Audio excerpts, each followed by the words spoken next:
കാറ്റത്തെ കിളിക്കൂടിലെ ഒരു അപ്കമിങ് എപ്പിസോഡിലേക്ക് എല്ലാവർക്കും സ്വാഗതം. അങ്ങനെ നിധിയുടെ ബർത്ത്ഡേക്ക് സുധീഷ് കൊടുത്ത സാരി ഉടുത്ത് നിധിയും സുധീഷും നികേഷും കൂടെ അമ്പലത്തിലേക്ക് പോകുന്നുണ്ട്. അമ്പലത്തിലെത്തിയതും അർച്ചനത്തട്ട് വാങ്ങാനാണെന്ന് പറഞ്ഞ് നികേഷ് അവരുടെ അടുത്തു നിന്നും മാറുന്നുണ്ട്.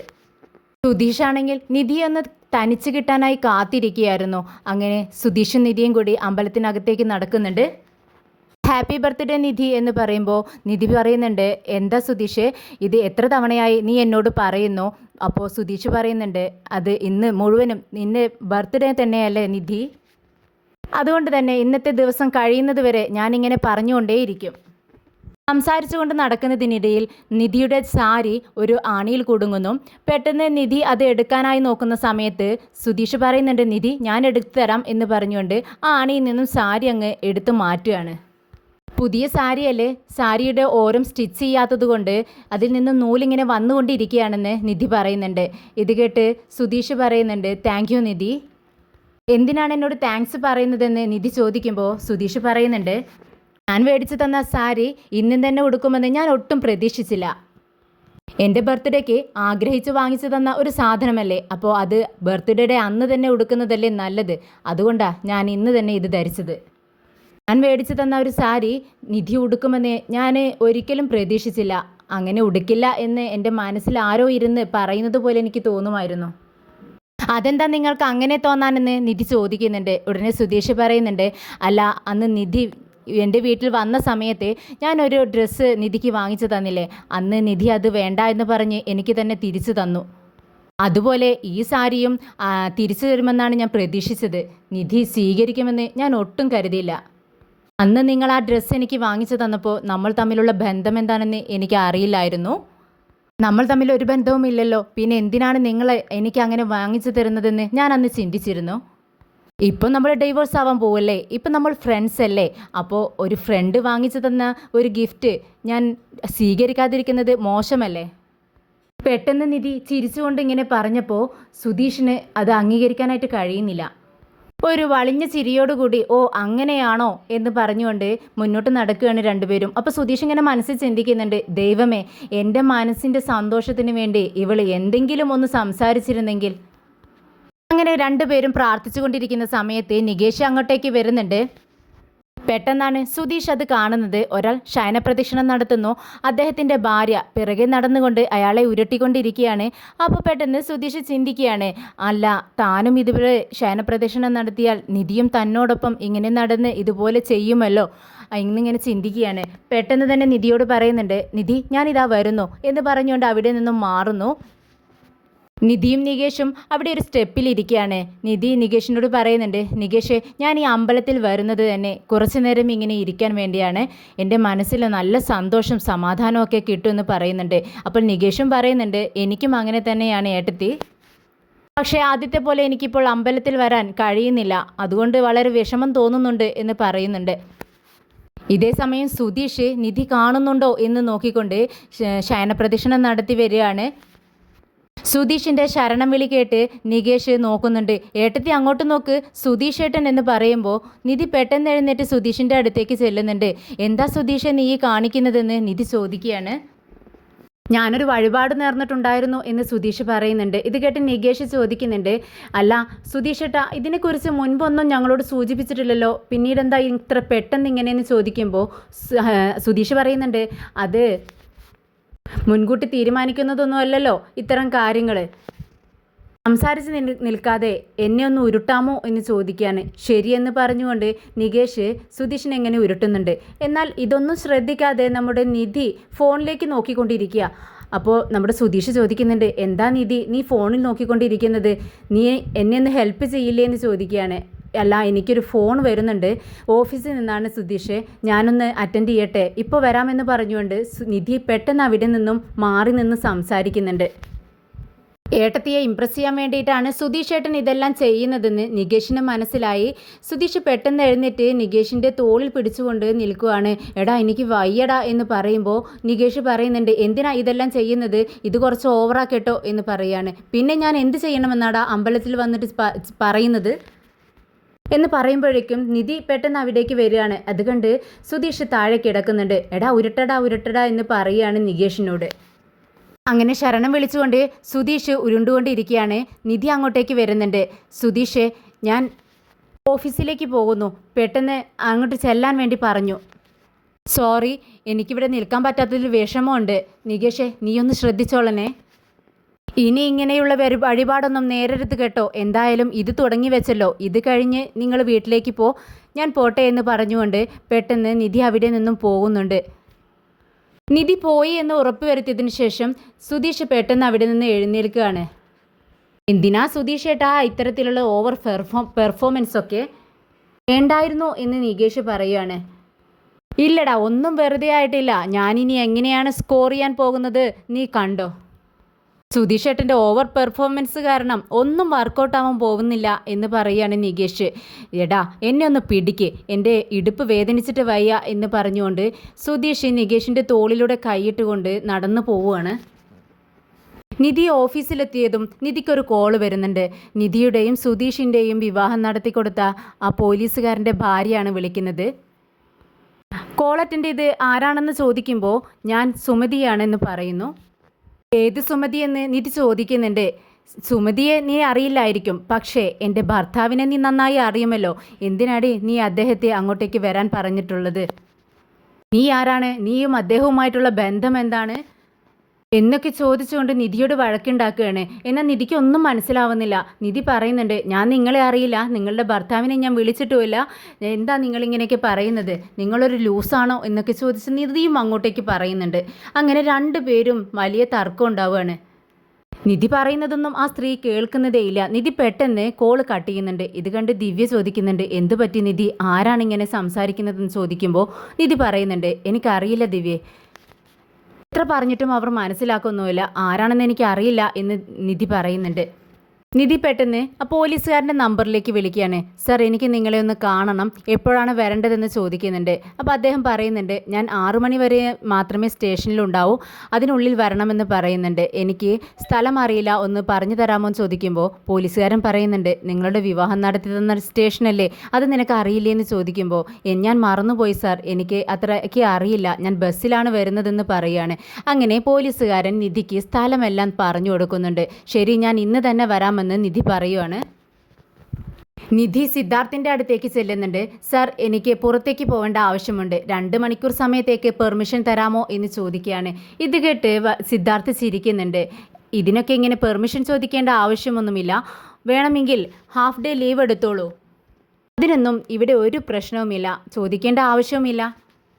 നമ്മുടെ വർക്ക് നന്നായിട്ട് നടക്കണം, അതിൽ ഓഫീസിലേക്ക് തന്നെ വരണമെന്നില്ല, ഒരു നേരം വീട്ടിലിരുന്ന് വർക്ക് ചെയ്താലും ഒരു പ്രശ്നവുമില്ല. താങ്ക് യു സാർ എന്ന് പറഞ്ഞുകൊണ്ട് നിധി പോകാൻ നേരം, അല്ല നിധി, നീ എങ്ങോട്ടാണ് പോകുന്നതെന്ന് ചോദിക്കുകയാണ്. അങ്ങനെ നിധി സ്ഥലം പറഞ്ഞു കൊടുക്കുന്നുണ്ട്. ഓ, അങ്ങോട്ടേക്കാണോ, ഞാനും അതുവഴിയാണ് പോകുന്നത്, ഞാൻ എൻ്റെ കൂടെ വന്നോളൂ എന്ന് പറയുകയാണ്. അത് വേണ്ട സാർ, ഞാൻ ബസ്സിൽ പോയിക്കോളാം. എന്തിനാ നിധി, നമ്മൾ 2 പേരും ഒരു വഴിക്കല്ലേ പോകുന്നത്, ബസ്സിലൊക്കെ പോകേണ്ട ആവശ്യമുണ്ടോ, എന്നോടൊപ്പം വന്നോളൂ എന്നൊക്കെ സിദ്ധാർത്ഥ് പറയുന്നുണ്ട്. എന്നാൽ നിധി മടിച്ച് നിൽക്കുകയാണ്. എങ്ങനെയെങ്കിലും സിദ്ധാർത്ഥിൽ നിന്നും രക്ഷപ്പെടാൻ വേണ്ടി നിൽക്കുക, എന്തെങ്കിലുമൊക്കെ പറഞ്ഞു നോക്കുന്നുണ്ട്. അങ്ങനെ വീണ്ടും നിധി പറയുകയാണ്, അല്ല, ഞാൻ എൻ്റെ റിലേറ്റീവിൻ്റെ വീട്ടിലേക്കാണ് സാർ പോകുന്നതെന്ന് പറയുമ്പോൾ സിദ്ധാർത്ഥ് പറയുന്നുണ്ട്, അതിനെന്താ പ്രശ്നം, നീ നിൻ്റെ റിലേറ്റീവിൻ്റെ വീട്ടിലേക്ക് പോകുന്നുണ്ടെങ്കിൽ പോയിക്കോളൂ, ഞാൻ അവിടെ ഉമ്മറത്ത് വിട്ടിട്ട് ഞാൻ പോയിക്കോളാം. ഞാൻ എങ്ങനെ ഒറ്റയ്ക്ക് ഡ്രൈവ് ചെയ്ത് പോകുമെന്നിങ്ങനെ വിചാരിച്ചിരിക്കുമ്പോഴാണ് നിധി അതുവഴിയാണ് പോകുന്നതെന്ന് പറഞ്ഞത്. കൂടെ വരുമ്പോൾ എനിക്കൊരു കമ്പനി ആവുമല്ലോ. ആർ യു കംഫർട്ടബിൾ എന്ന് സിദ്ധാർത്ഥ് ചോദിക്കുന്നുണ്ട്. ഒരു നിമിഷം ചിന്തിച്ചിട്ട് നിധി ഓക്കെ എന്ന് പറയുന്നുണ്ട്. ഇത് കേട്ട് സിദ്ധാർത്ഥ് ചിരിച്ചുകൊണ്ട് പറയുന്നുണ്ട്, ഓ, നിധി ഓക്കെ പറയാൻ വേണ്ടിയിട്ട് ഞാൻ എത്രമാത്രം കൺവിൻസ് ചെയ്യിക്കേണ്ടി വന്നു, എന്നാൽ നമുക്ക് പോവാം എന്ന് പറയുമ്പോൾ നിധി, ശരി, ഞാൻ എൻ്റെ ബാഗ് എടുത്തിട്ട് വരാമെന്ന് പറഞ്ഞുകൊണ്ട് അവിടെ നിന്നും പോകുന്നുണ്ട്. ഇതേ സമയം നികേഷും സുധീഷും വീട് നന്നായി അലങ്കരിച്ചു കൊണ്ടിരിക്കുകയാണ്.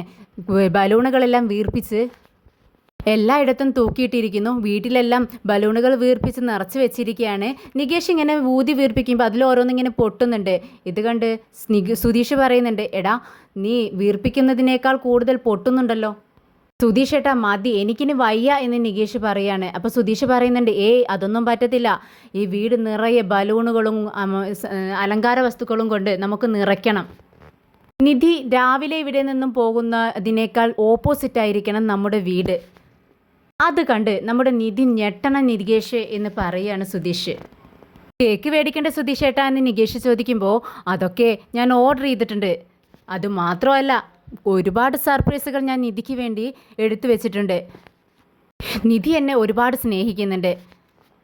അതെങ്ങനെ മനസ്സിലായെന്ന് നികേഷ് ചോദിക്കുന്നുണ്ട്. അത് ആദ്യം ഇവിടെ നിധി വന്ന ഉടനെ ഞാൻ അവൾക്കൊരു ഡ്രസ്സ് മേടിച്ചു കൊടുത്തിട്ടുണ്ടായിരുന്നു. അന്ന് അവളത് വേണ്ടാന്ന് പറഞ്ഞു. ഞാനും അവൾ തമ്മിൽ ഒരു ബന്ധവുമില്ല, പിന്നെ എന്തിനാണ് ഇങ്ങനെയൊരു ഡ്രസ്സ് മേടിച്ചത് എന്ന് ചോദിച്ചു. പിന്നെ ഞാൻ അവളെ ഓഫീസിലേക്ക് കൊണ്ടുപോകാം എന്ന് പറയുമ്പോൾ ഏയ് വേണ്ട, ഞാൻ ബസ്സിൽ പോയിക്കോളാം, എന്നോടൊപ്പം വരേണ്ട എന്നൊക്കെ പറഞ്ഞിരുന്നു. പക്ഷേ ഇന്ന് കണ്ടില്ലേ, അമ്പലത്തിലേക്ക് ഞങ്ങൾ രണ്ടുപേരും ഒരുമിച്ചല്ലേ പോയത്. അതും ഞാൻ അവൾക്ക് ഗിഫ്റ്റായി കൊടുത്ത ആ സാരി ഉടുത്തോണ്ടാണ് എന്നോടൊപ്പം അവൾ വന്നത്. അതിൽ നിന്നും നമുക്ക് മനസ്സിലാക്കിക്കൂടെ അവൾക്ക് എന്നോട് ലവ് ഉണ്ടെന്ന്. എന്തായാലും ഇന്ന് നിധി എന്നെ മനസ്സിലാക്കും എന്ന് പറയുമ്പോൾ നികേഷ് പറയുന്നുണ്ട്, സുധീഷേട്ടാ ഓവർ കോൺഫിഡൻസ് വേണ്ട. നിധിയേട്ടത്തിയുടെ കാര്യമല്ലേ, നമുക്കങ്ങനെ ഒന്നും പറയാനായിട്ട് പറ്റില്ല. അതുകൊണ്ട് പ്രതീക്ഷിച്ച പോലെ നടന്നില്ലെങ്കിൽ ഒരുപാട് വിഷമാവില്ലേ, അതുകൊണ്ടാണ് ഞാനിങ്ങനെ പറയുന്നത്. ഇത് കേട്ട് സുധീഷും പറയുന്നുണ്ട്, അതൊക്കെ ശരി തന്നെ, എന്നാലും എനിക്കൊരുപാട് പ്രതീക്ഷയുണ്ട്, ഇന്ന് എന്തെങ്കിലുമൊക്കെ സംഭവിക്കും എന്ന് പറഞ്ഞുകൊണ്ടിരിക്കുമ്പോഴാണ് അച്ഛൻ പുറത്തുനിന്ന് കയറി വരുന്നത്. പെട്ടെന്ന് ബലൂണിൽ ചവിട്ടിയ ബലൂൺ പൊട്ടുന്നുണ്ട്. എന്താടാ ഇത്, വീട് നിറയെ ബലൂണുകൾ നിറച്ചു വെച്ചിരിക്കുന്നു, കുറേ കളർ പേപ്പറുകളും. എന്താ ഇന്ന് സ്വാതന്ത്ര്യദിനമാണോ എന്ന് ചോദിക്കുകയാണ്. ഇത് കേട്ട് സുധീഷിന് ദേഷ്യം വരുന്നുണ്ട്. പിന്നെ സ്വാതന്ത്ര്യദിനത്തിൽ ഈ വീട്ടിലെപ്പോഴും ഇങ്ങനെ ബലൂണുകളൊക്കെ നിറച്ച് വെക്കാറുണ്ടല്ലോ എന്ന് സുധീഷ് ചോദിക്കുമ്പോൾ, പിന്നെ എന്താ കാര്യം, ഞാൻ രാവിലെ പോകുമ്പോൾ എൻ്റെ വീട് ഇങ്ങനെയായിരുന്നില്ല, ഇപ്പോൾ തിരിച്ചു വന്നപ്പോൾ ആകെ മാറിയിരിക്കുന്നു, എന്തോ കാര്യമുണ്ട്, എന്താണെന്ന് പറയടാ എന്ന് പറയുമ്പോൾ ഞാൻ നല്ല മൂഡിലാണ് ഇരിക്കുന്നത്, അത് നശിപ്പിക്കാതെ ഒന്ന് പോകാമോ. ഇത് കേട്ട് അച്ഛൻ ദേഷ്യത്തോടെ അവിടെ കിടന്നിരുന്ന ബലൂണ് ചവിട്ടി പൊട്ടിച്ചുകൊണ്ട് പറയുന്നുണ്ട്, ദേ എൻ്റെ വീട്ടിൽ നിന്നും എന്നോട് പോകാൻ പറയുന്നോടാ, നിങ്ങൾ എന്താണ് ഉദ്ദേശിക്കുന്നത് അതാദ്യം പറ. ദേ ഞാൻ രാവിലെ പോകുമ്പോൾ എൻ്റെ വീട് ഇങ്ങനെയായിരുന്നില്ല, ഇപ്പോൾ ഇതാ ബലൂണുകൾ നിറച്ച് വെച്ചിരിക്കുന്നു, കളർ പേപ്പറുകളൊക്കെ ഒട്ടിച്ചു വെച്ചിരിക്കുന്നു, ആകെ വീട് മാറിയിരിക്കുന്നു. എന്താ എൻ്റെ വീട് വിൽക്കാനെങ്ങാനും നിങ്ങൾക്ക് തീരുമാനമുണ്ടോ എന്ന് ചോദിക്കുകയാണ്, ഉദ്ദേശമുണ്ടോ എന്ന്. ഓ പിന്നെ ഈ വീട് വിൽക്കാൻ ഇതൊരു കൊട്ടാരമല്ലേ എന്നിങ്ങനെ പരിഹാസ ചൊയയിൽ ഇങ്ങനെ സുധീഷ് ചോദിക്കുന്നുണ്ട്.